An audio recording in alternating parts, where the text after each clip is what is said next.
ঈদের ঘরমুখো মানুষের ঢাকায় ফেরা পর্যন্ত আগামী জুনের 6 তারিখ পর্যন্ত আপাতত এই অভিযান চলমান থাকবে।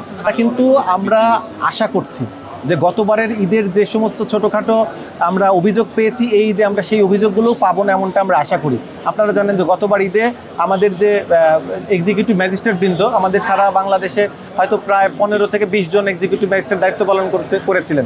এবারে তা 3 গুণ বেড়েছে। এবার প্রায় 60 জনের মতো এক্সিকিউটিভ ম্যাজিস্ট্রেটরা বাংলাদেশের বিভিন্ন জায়গায় বিভিন্ন পয়েন্টে গুরুত্বপূর্ণ জায়গাগুলোতে দায়িত্ব পালন করছেন। এছাড়াও বিপুল সংখ্যক আমাদের আইন শৃঙ্খলা রক্ষাকারী বাহিনীর সদস্য, পুলিশ বাহিনী, আনসার সদস্য সহ আমাদের অন্যান্য আইন শৃঙ্খলা বাহিনীর সদস্যবৃন্দ কিন্তু কাজ করছেন।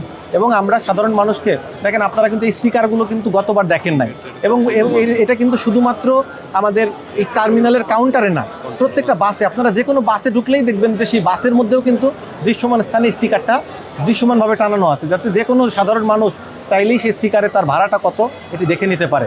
এছাড়া আমাদের কিন্তু টার্মিনালে একটা কন্ট্রোল রুম আছে, যে কন্ট্রোল রুমে যে কোনো যাত্রীর যে কোনো অভিযোগ কিন্তু আমরা শুনতে পারি। এছাড়া কিন্তু আমাদের বিআরটি এর যে সদর কার্যালয়, সেখানে কিন্তু সারা বাংলাদেশের সব কিছু কেন্দ্রীয় কন্ট্রোল রুম থেকে মনিটর করা হচ্ছে।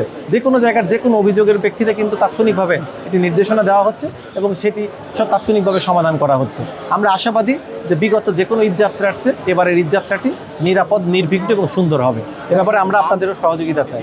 প্রীতম সাহা, আমি সিনিয়র সহকারী সচিব এবং এক্সিকিউটিভ ম্যাজিস্ট্রেট হিসেবে বিআরটিএতে আছি।